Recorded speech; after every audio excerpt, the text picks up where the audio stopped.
যে আরব দেশগুলো প্রথমে ইরানের বিরুদ্ধে মার্কিন সামরিক অভিযানে যোগ দিতে অনিচ্ছুক ছিল, তারা এখন যুক্তরাষ্ট্রের হামলায় সক্রিয় ভূমিকা নেয়ার জন্য চাপ দিচ্ছে।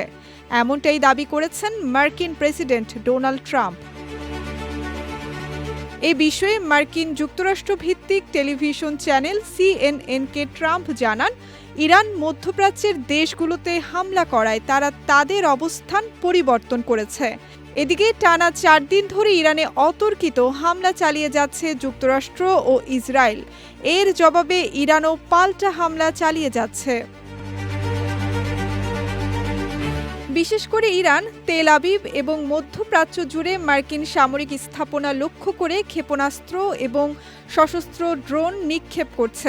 পরবর্তীতে বাহরাইন, জর্ডান, কুয়েত, সৌদি আরব, কাতার এবং সংযুক্ত আরব আমিরাতে আক্রমণ চালিয়ে যাচ্ছে ইরান।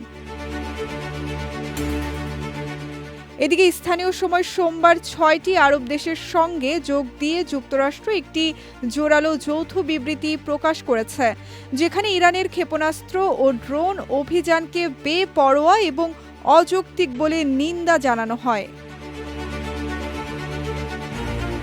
এছাড়া ৭টি দেশ ইরানের আচরণকে একটি বিপজ্জনক উত্তেজনা বৃদ্ধি, যা একাধিক রাষ্ট্রের সার্বভৌমত্ব লঙ্ঘন এবং আঞ্চলিক স্থিতিশীলতার জন্য হুমকি স্বরূপ হিসেবে বর্ণনা করেছে। আরও বলেছে যে বেসামরিক নাগরিক এবং যুদ্ধে জড়িত নয় এমন দেশগুলোকে লক্ষ্য করা বেপরোয়া এবং অস্থিতিশীল আচরণ। এর আগে গত শনিবার ইরানে হামলা চালায় যুক্তরাষ্ট্র ও ইসরায়েল। এই হামলায় ইরানের সর্বোচ্চ নেতা আয়াতুল্লাহ আলী খামেনি সহ বেশ কয়েকজন শীর্ষ কর্মকর্তাকে হত্যা করা হয়। এছাড়া মার্কিন ইসরায়েল যৌথ হামলায় এখন পর্যন্ত ইরানে মৃত্যু ৫ শতাধিক ছাড়িয়েছে। সঙ্গীতা শাহ, বিজয় টিভি, নিউজ ডেস্ক।